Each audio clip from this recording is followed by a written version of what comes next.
À ce moment-là, on est dans le car. Et on ne sait pas encore que ce qu'on va vivre va rester gravé dans notre mémoire.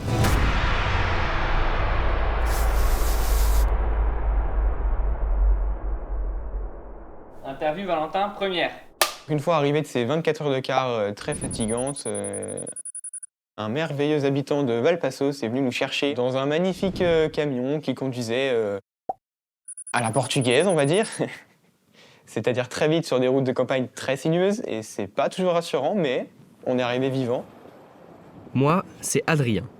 Et on est parti, avec Domitille et Valentin, en tant que scout au JMJ, les Journées mondiales de la jeunesse, à Lisbonne, au Portugal.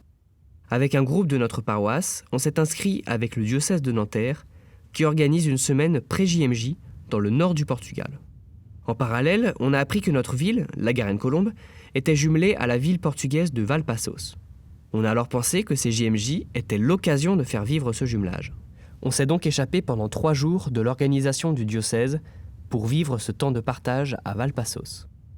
On commence fort. José, qui s'occupe du jumelage entre la Garenne et Valpassos, et Antonio, qui est le chef des scouts de Valpassos, nous emmènent nous balader. C'est ce qu'on nous a dit aux premiers abords.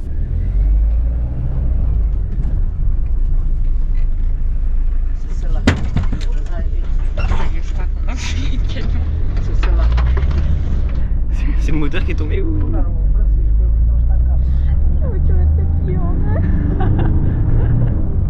Ah ouais, je vous présente un nouveau personnage du film, le camion Intermarché. Précision aussi, il n'y a pas de ceinture de sécurité. Apparemment ça n'existe pas. Si, en fait il y a des ceintures mais il n'y a rien pour accrocher. Genre. Oh pardon, je suis désolé. Les ciels ils ont fait ça. Regarde, tu sens il fait. Oui.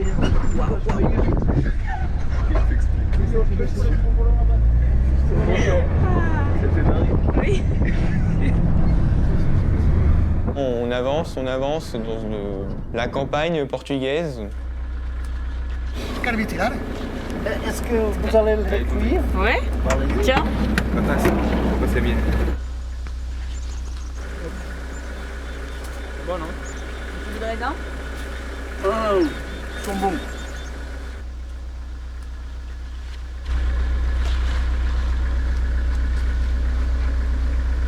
Ah, que bon sang, quand même. On le régale. Oui, c'est bon. Regardez. Cette petite figue là, on appuie dessus. Ah, elle n'est pas mûre.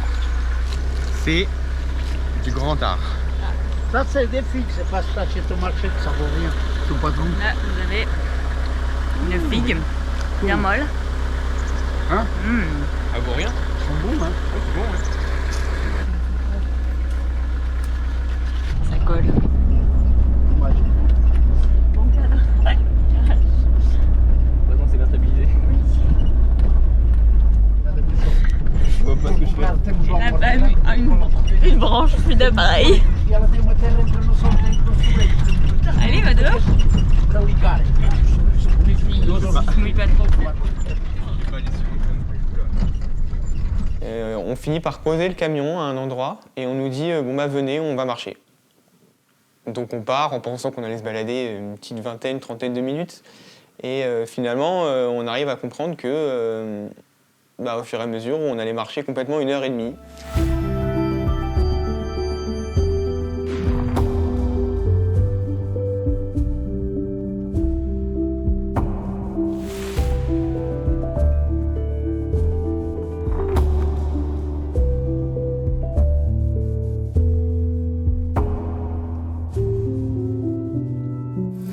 Parce que on dirait qu'il y a 2 couches. On a volé.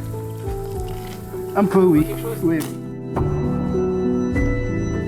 Regardez les poissons, il y en a plein.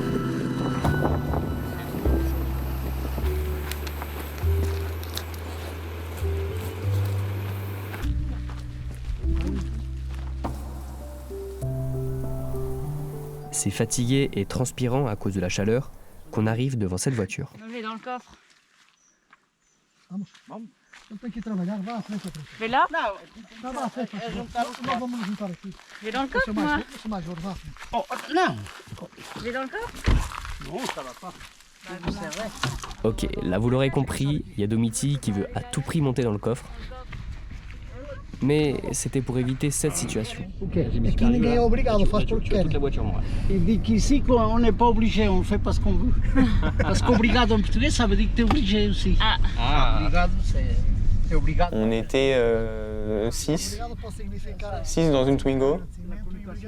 C'était pas simple, mais on est rentré. Tu sais, mais les filles, vous dites pas obrigado ou obrigada. Oui, parce qu'en féminin, les femmes, elles disent obrigada.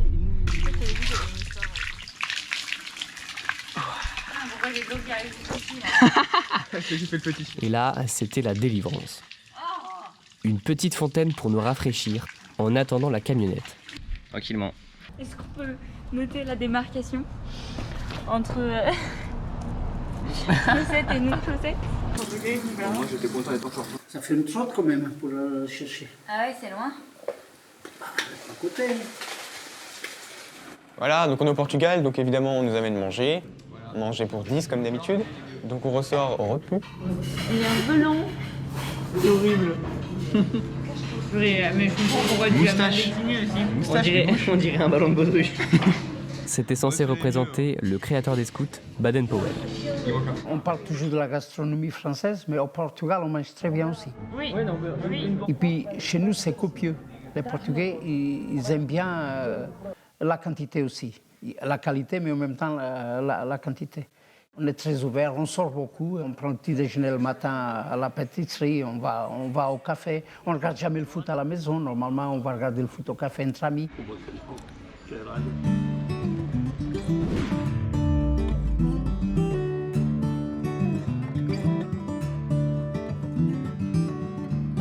The trees, they are singing to the tune of a song, and the wind is gently ringing the bell that brings the morning, the welcome of the dawn.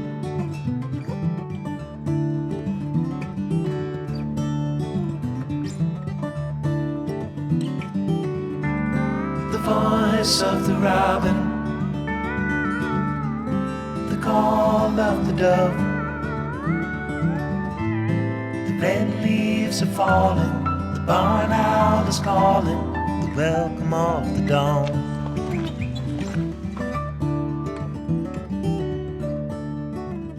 La région de Valpaços, c'est une région agricole. Il y a une grosse production d'huile d'olive, de châtaigne, de miel, des fruits secs, des amandes, des myrtilles.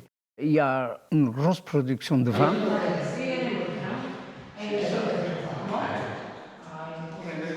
C'est une région très, très variée au niveau agricole et très riche.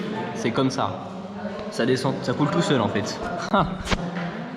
Parmi les personnes qu'on a rencontrées au Portugal, il y avait le chef des scouts, Antonio. Il était extrêmement accueillant avec nous, et même si du coup, il ne parlait pas français, il ne parlait pas anglais, donc c'était pas toujours facile de communiquer avec lui. Il a réussi à nous apprendre le nœud de chaise. Uau, très impressionnant. Meu nome é António Escudeiro, sou o chefe do agrupamento 292 de Valpaços, do Corpo Nacional de Escuta, Escutismo Católico Português. Neste momento, há mais de 50 anos de escuteiro. Digamos que ser escuteiro já faz parte da minha vida. Os escuteiros de Valpaços foram praticamente abandonados, não tinham liderança. Eu tinha saído com algum litígio da forma como aquilo era gerido. Eu já era dirigente do agrupamento, estive fora 4 anos e os escuteiros simplesmente desapareceram. O agrupamento tinha 11 escuteiros e viviam numa casa de voluta, onde para se andar lá tinha que se marcar, estava marcado o traçado com giz para não se pisar no sítio que vinha abaixo. A porta não tinha fechadura, e então alguém bateu à porta para que eu era a pessoa para levantar o agrupamento. E eu não queria aceitar, e demorei algum tempo até tomar essa decisão, porque tinha sido um bocado magoado com o agrupamento. E foi assim de uma forma espontânea. Eu não fui eleito.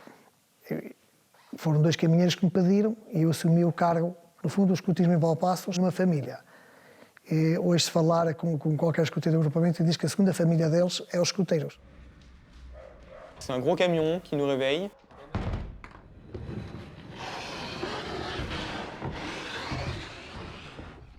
José Antonio qui arrive avec un jeune scout de Valpassos et qui nous aide à charger les kayaks et les pagaies.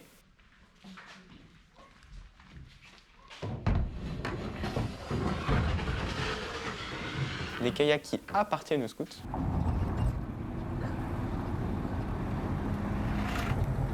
On y va, nouvelle aventure.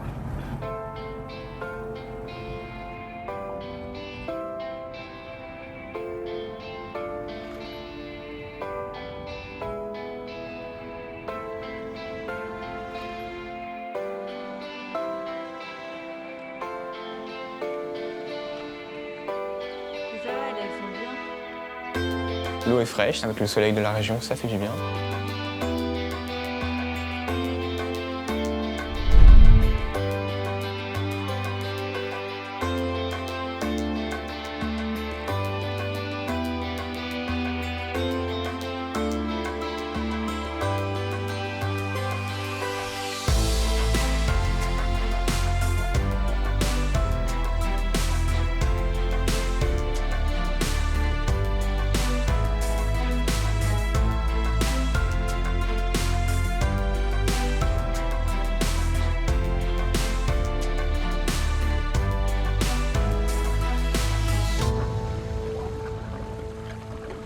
Fais demi-tour? Non. Tu peux pas faire demi-tour? Ça fait demi-tour là. Bah demi-ci. On a un membre Ah non, stop! qui aime pas le kayak apparemment. Je te mouille? Faut rentrer. Tu peux pas faire demi-tour? J'en ai marre, j'aime pas le canoë. Ah. On peut pas faire demi-tour? On s'arrête là? Stop!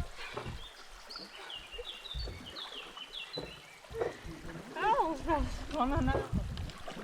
Ouais, bah on va aller prendre en photo et moi je rentre. Ok. C'est une vidéo là.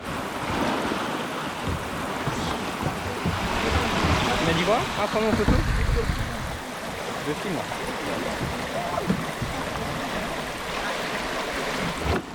Allez, on est parti!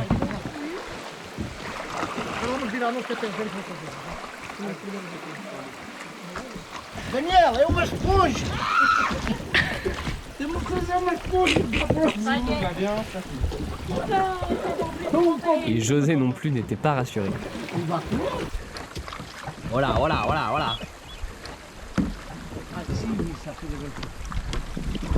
Sur le chemin du retour, j'ai eu l'honneur de conduire la mythique camionnette Intermarché.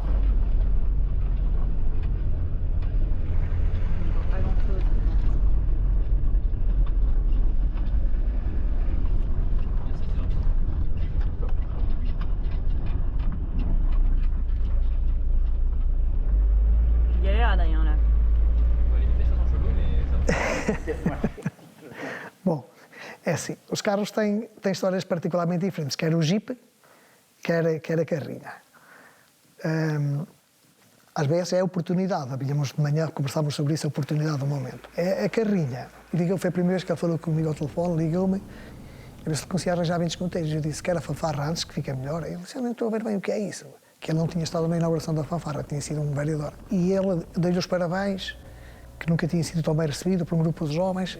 Pronto, e ele ligou-me então de agradecer, ele ficou muito contente e tal. E até disse, pois, não é só reconhecer que nós precisamos de uma carrinha para as nossas deslocações, vocês querem uma carrinha? Então eu vou arranjar a forma de vocês adquirirem a carrinha. A carrinha foi assim também de forma espontânea. Não deixar com que, quando nos solicitam, nós também fazermos este fim-capé, digamos assim.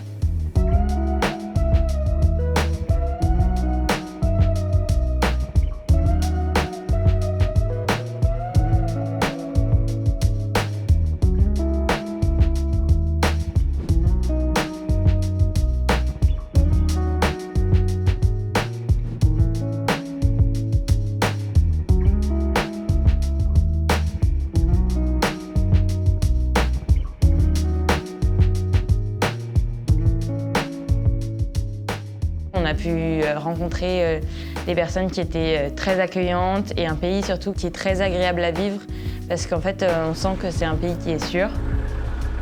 Il n'y a plus personne, ils sont en train de ramener les trucs Il a laissé le camion qui roule en fait. Il a juste laissé les clés sur le contact. Je ne... Waouh. Tous les habitants étaient extrêmement agréables et accueillants avec nous, même si on ne parlait pas tout le temps la même langue. Donc c'est-à-dire que nous, on parle français, eux, ils parlent portugais. On parle à peu près anglais, mais eux, les Portugais, ne parlent pas vraiment anglais. Donc la communication était parfois assez compliquée. Et à plusieurs reprises, du coup, on ne savait pas ce qu'on faisait. Et on a fini, par exemple, dans des bars à 22h, alors qu'on pensait qu'on allait être redéposé chez nous.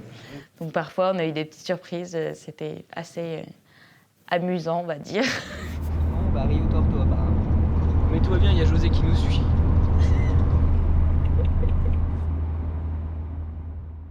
Et voilà, il était temps de dire au revoir à Valpassos et de rejoindre notre groupe de paroisse et le diocèse de Nanterre pour la suite de l'aventure.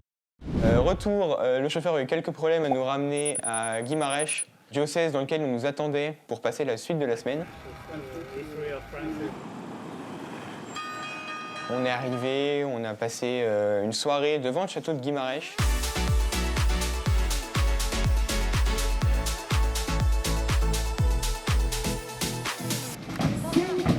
C'était en fait une fête traditionnelle que les habitants du village avaient confectionnée pour nous. Avec des gens qui jouaient du tambour, des gens aussi qui étaient habillés avec des vêtements traditionnels.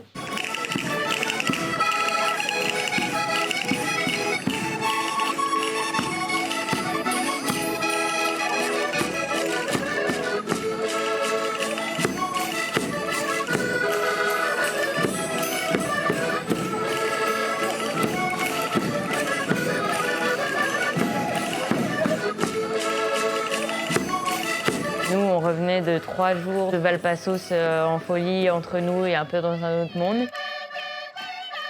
Et là, au bout d'1 heure, on nous annonce qu'on doit faire une choré qui représente notre village. Donc nous, on tombe des nus, évidemment.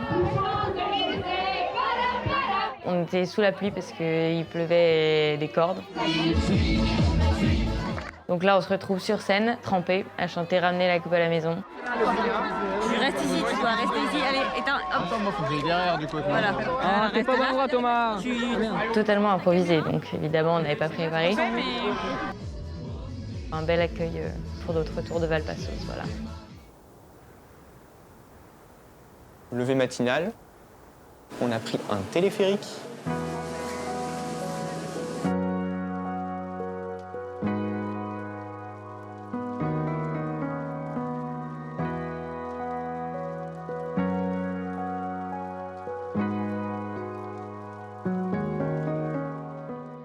On nous a fait peindre des petits poteaux avec nos mains et de la peinture aux couleurs des JMJ.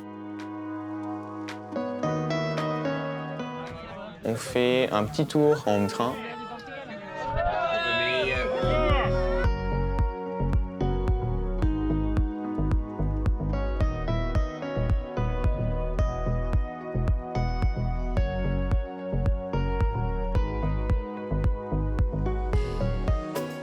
On a mis plein de musique, on a réveillé la région.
Voilà, il était temps de quitter Guimarães, de dire au revoir à ceux qui nous avaient accueillis pendant 1 semaine Et pour ça, quoi de mieux qu'une fête au coucher du soleil ?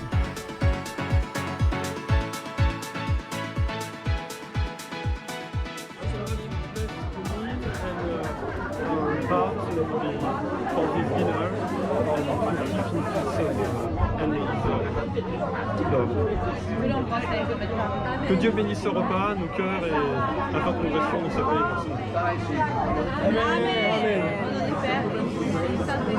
Amen. Ouais. C'est comme ça qu'on dit. Ouais.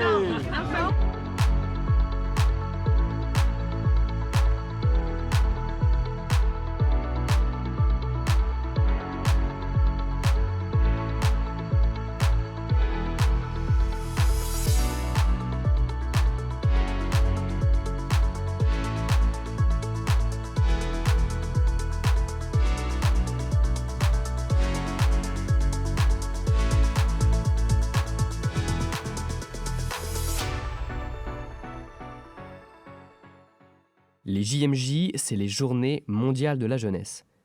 Et c'est en arrivant à Braga que le M de JMJ a pris tout son sens. 8h19. Tout.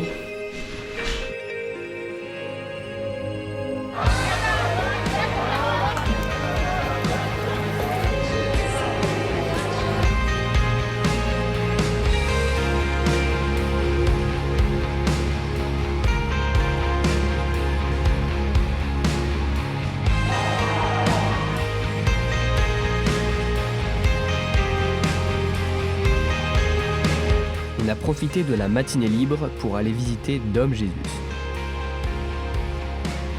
C'est un très beau sanctuaire perché sur une colline avec une vue magnifique.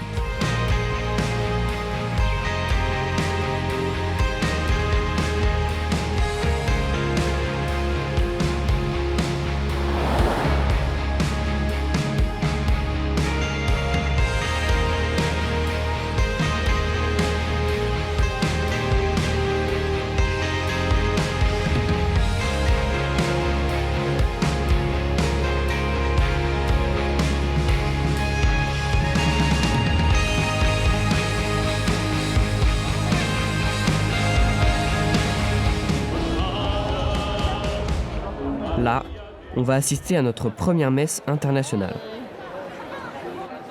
Le monde était impressionnant et pourtant, c'était qu'un avant-goût de ce qui nous attendait.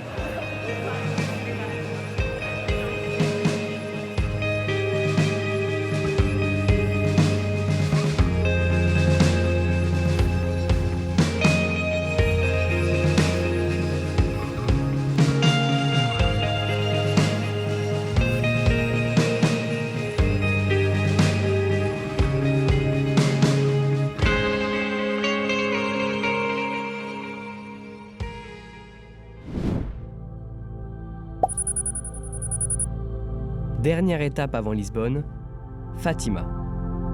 Ce stade a été notre hôtel 4 étoiles pour la nuit.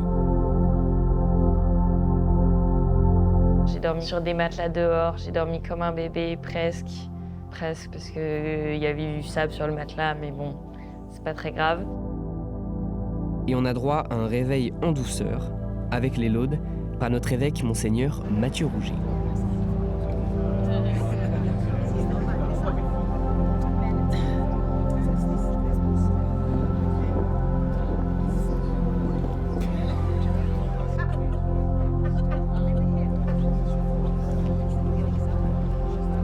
On a défilé avec les drapeaux de chaque ville du diocèse.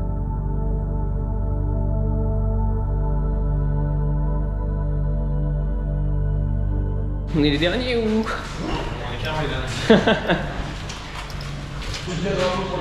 On refait nos bagages et on est parti pour 2 heures de marche jusqu'au centre-ville de Fatima.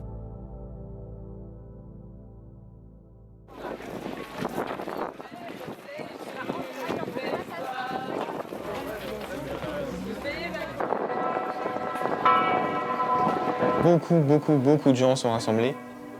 La place est pleine. Il fait vraiment très chaud, à tel point que c'est dur de se tenir au soleil pendant 1h30. Tout ce que nous allons vivre, nous allons le vivre pour grandir dans le Christ. Il est la lumière de toutes les nations.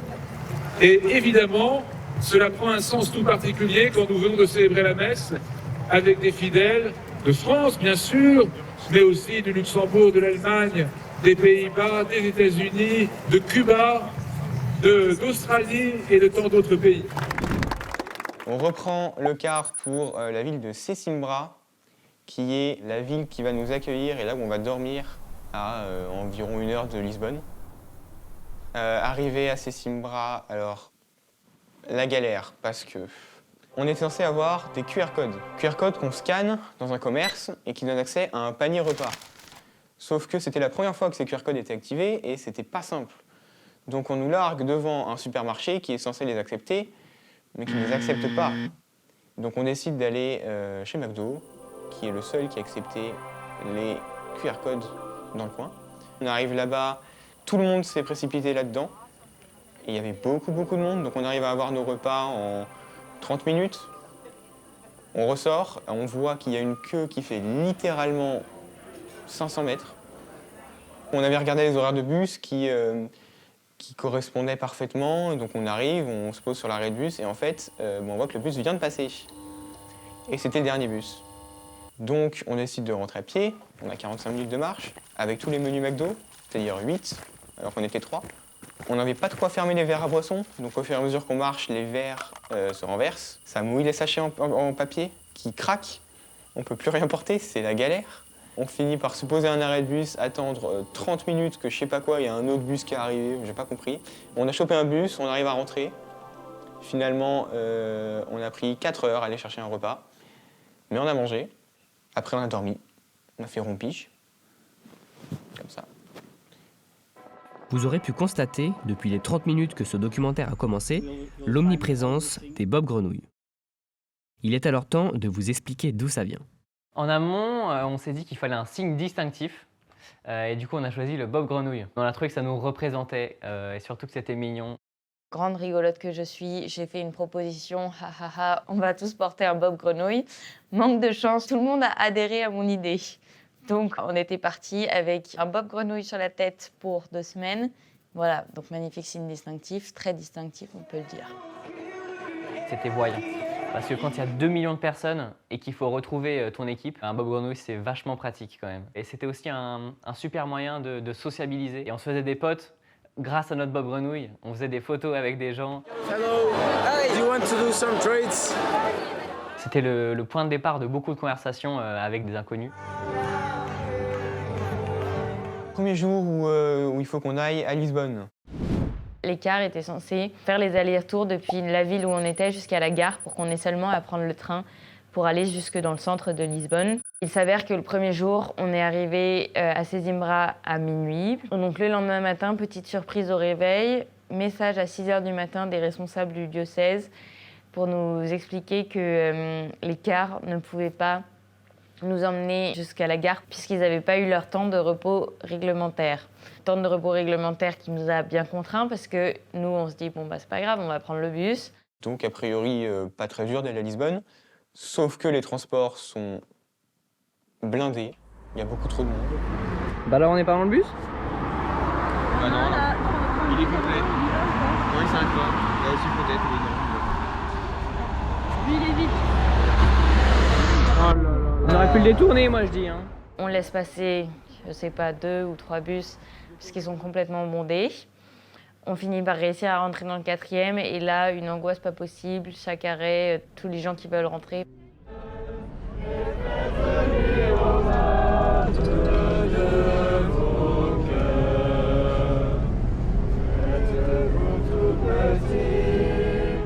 On n'était pas si dégoûtés que ça parce que même si le trajet avait été long et assez laborieux, on s'était bien amusé puisqu'on était tous ensemble.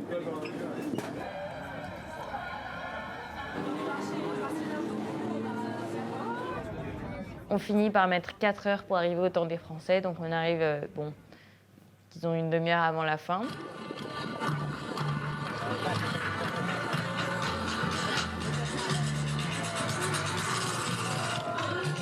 Juste le temps de manger et on repart.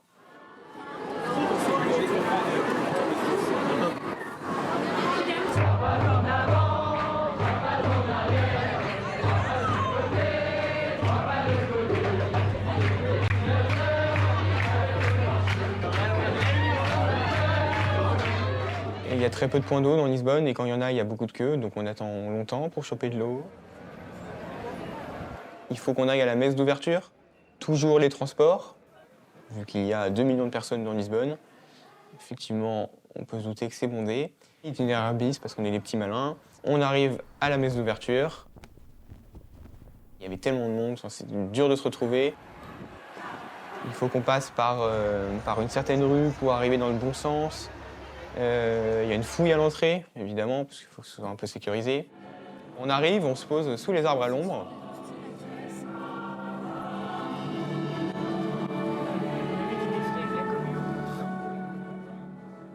On est des petits malins toujours, il faut s'en souvenir. Du coup, on se dit que pour manger, ça va être dur, vu qu'il y a plein de monde. 2 millions de personnes dans 10 restos, ça va être dur. Donc on part un tout petit peu avant la fin de la messe. On va chercher des pizzas. Il n'y avait personne, donc on a bien fait. On se pose sur l'herbe, on mange nos pizzas. Au moment où tout le monde part, et on n'aurait pas voulu être dans cette foule, parce que c'était bien dur. Donc ouais, soyez malins.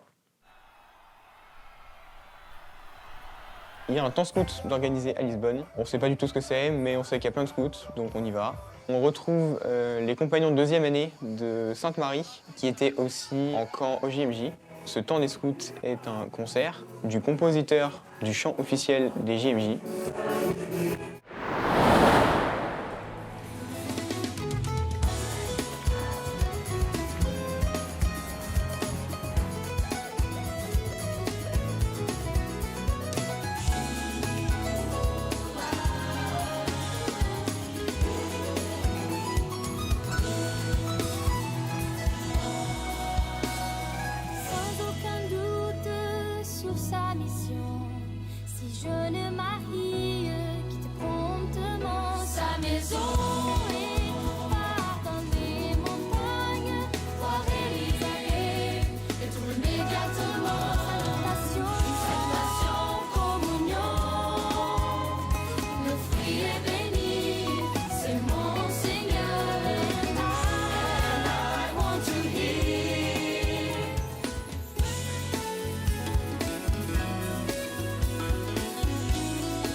Il y a beaucoup de Français, vraiment beaucoup de Français. On était très bien représentés dans ces JMJ, encore plus dans ce temps des scouts. La ville de Sesimbra a organisé pour nous une fête dans son château. J'avoue qu'on ne s'attendait pas tout à fait à la fête qui a eu lieu.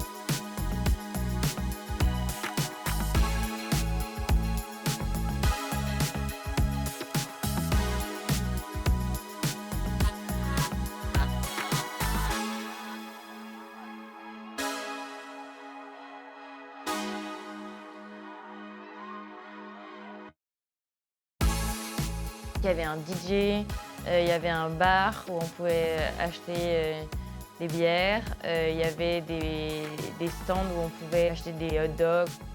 Il y avait de la bonne musique, c'était une soirée très sympa. La fiesta. À la fin de la soirée, on est redescendu et quand on est arrivé dans l'école, il y avait les bénévoles qui nous attendaient et qui nous ont donné des glaces. On a discuté avec eux jusqu'à 2 h du matin.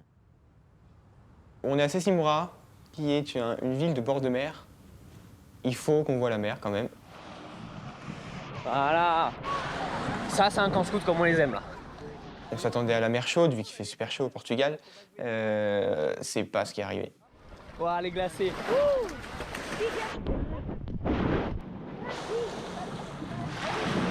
Ouais, mais ça rend malade, elle est à 4 degrés.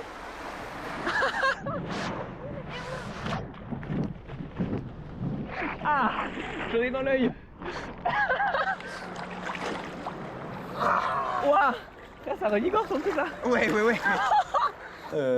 C'est gelé. vraiment. Bon alors, c'est petite trompette. Je sens plus mes pieds. Je sens plus mes pieds. On sort, on va bronzer. Ici, c'est la même mer qu'à New York. C'est fou. On est des New-Yorkais là. Dinguerie. En fait, c'est devenu un vlog vacances, mais donc c'est un documentaire. Vous êtes en train de dormir? Ça ressemble à ça, un documentaire. Les temps changent. Hein. Ce qu'il ne faut pas dire, c'est que pour avoir ce moment privilégié à la plage, on a dû rater un Rise Up. La semaine des JMJ, on a eu ce qu'on appelait des Rise Up. Et se déroulait le matin au centre de Sidi Mra, dans un grand parc et à l'ombre, donc c'était très agréable. C'était des temps qui étaient du coup seulement par plus petits groupes. Enfin, nous, c'était par diocèse, plus avec le diocèse de Chartres, qui nous permettait un petit peu de plus nous mettre dans l'ambiance et de participer et de se sentir acteur, plus que quand on avait des messes à 2 millions de personnes. C'était des temps de réflexion. Il y a eu un temps où il y a eu une adoration. Sinon, c'était des temps aussi où on étudiait des parties de l'Évangile. L'aumônier qui nous a accompagnés pendant ces JMJ, c'était le père Robert. J'ai beaucoup aimé vivre cette expérience avec ce père. On a vécu des très belles messes avec lui. Oh là là, comment vous êtes bien, la père Robert là. Vous êtes bien, la père Robert là? Non, sincèrement, ça. Aïe aïe aïe. On peut bon vivre ici. Ça y est, on peut partir? Ouais. Oui. Allez. Non, on peut tout décorer et tout. Le père Robert a eu un problème avec son téléphone et que donc il n'avait pas de carte SIM sur laquelle on pouvait l'appeler. Du coup, c'était un petit peu compliqué quand on se retrouvait dans Lisbonne et qu'on avait perdu le père Robert et qu'on n'avait aucun moyen de le contacter. Quand le soir à 23h, il nous appelle en nous disant oui, je suis dans le car, je suis en train de rentrer, et que nous, on l'a perdu depuis 15 heures et qu'on se dit mais c'est pas possible, est-ce que le père Robert va revenir un jour? On a eu quelques petites émotions quand on était dans le métro et que tout à coup, on regarde à notre gauche et on voit le père Robert passer à côté de la rame de métro, alors qu'il y a 30 secondes, il était assis à notre gauche. Le soir, on essayait quand même de rester un petit peu. Il y avait des concerts qui se déroulaient dans Lisbonne, et même pour pouvoir aller découvrir la ville, parce que le soir, c'était franchement le meilleur moment pour aller visiter la ville, puisqu'il faisait moins chaud, et puis l'ambiance était très agréable, comme il n'y avait que des jeunes en fait dans la ville. Du coup, le soir, après nos petites virées nocturnes, rentrer, c'était pas facile. Il fallait prendre d'abord le train. Si on n'était pas au terminus, on devait en laisser passer au moins un, si ce n'est deux, pour réussir à rentrer dedans tellement c'était bondé puisque tout le monde allait à peu près au même endroit. Une fois qu'on arrivait, il fallait soit prendre le car si on arrivait assez à temps, donc avant minuit je crois. Et si on arrivait trop en retard, on devait rentrer par nos propres moyens, donc soit à pied 4 heures, soit en taxi. Heureusement les taxis n'étaient pas trop chers là-bas, mais c'est vrai que les transports le soir, c'était pas la partie la plus marrante.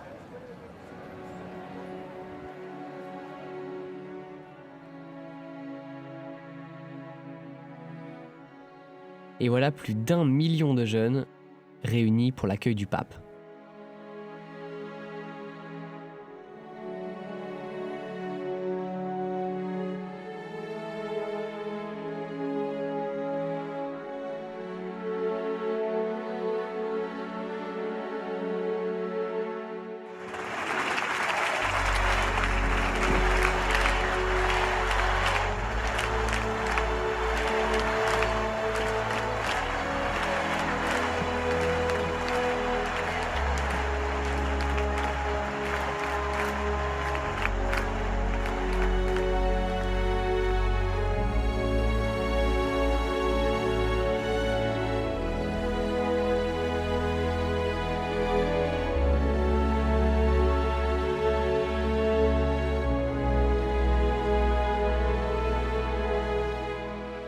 Le pape fait tout le tour de la place avec sa papa mobile pour saluer bien tout le monde.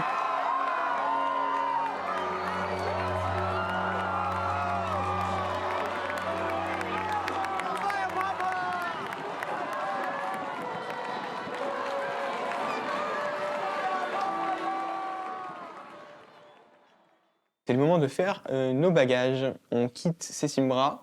Et juste avant le regroupement final de ces JMJ, on a la chance d'avoir une messe privatisée pour le diocèse dans la cathédrale de Lisbonne. Très belle église dans un très beau quartier de Lisbonne. Il y avait tout le diocèse, c'était une très belle messe, mais on m'a dit oui tiens, tu vas faire le défilé avec le drapeau pour aller jusqu'à l'hôtel. Donc moi, je me dis, bon, allez, je suis une bonne âme, je vais faire le défilé avec le drapeau.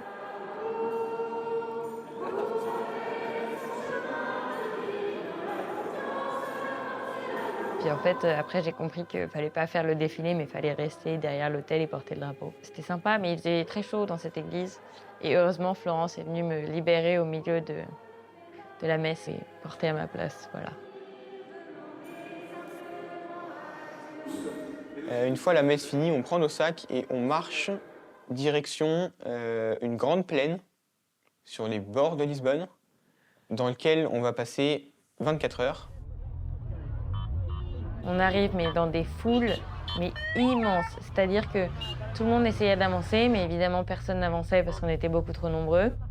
Il y avait des voitures de police qui circulaient pour pouvoir assurer que tout se passait bien. Ça faisait comme des appels d'air, donc c'est-à-dire que tout le monde plongeait derrière les voitures pour réussir à avancer.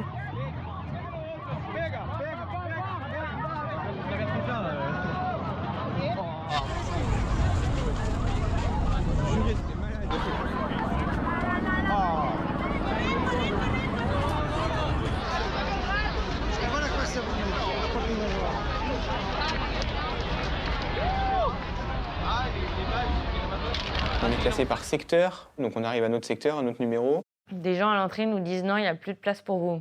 Sauf que nous, on était donc dans le carré A18. Il devait y avoir de la place pour nous dans le carré A18. Bon, donc on rentre quand même. Et là, on s'est retrouvé avec des Italiens qu'on a dû pousser pour se faire une petite place.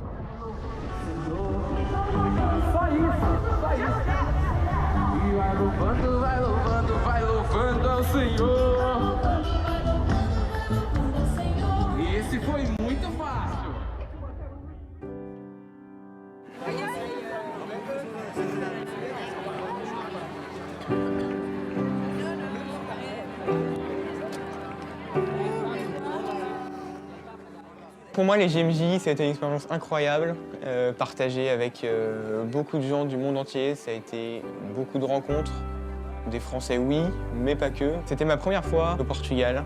Conclusion, c'est que c'est un pays vraiment magnifique. Les gens là-bas sont vraiment accueillants. On a été accueillis dans plusieurs diocèses à chaque fois et qui nous ont très bien accueillis avec hospitalité et sympathie.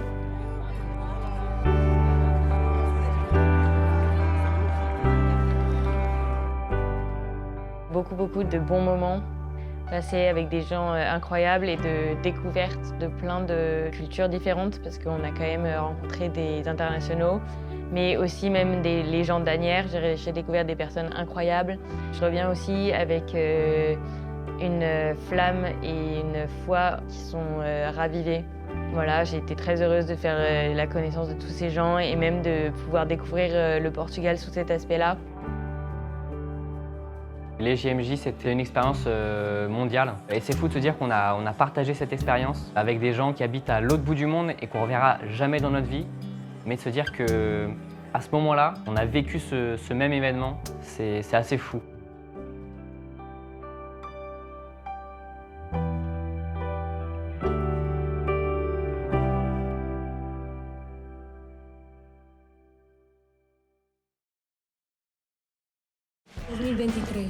Prepárate.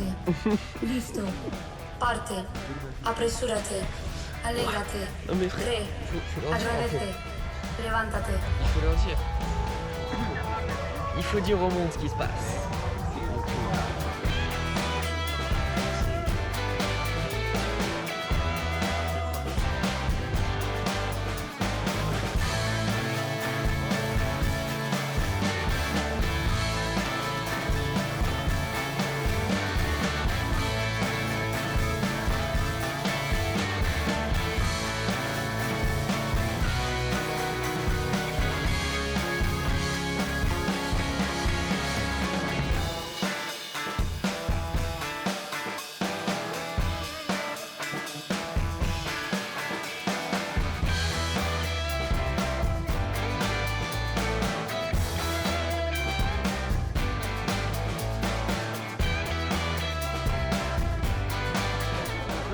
Tout seul dans les restaurants.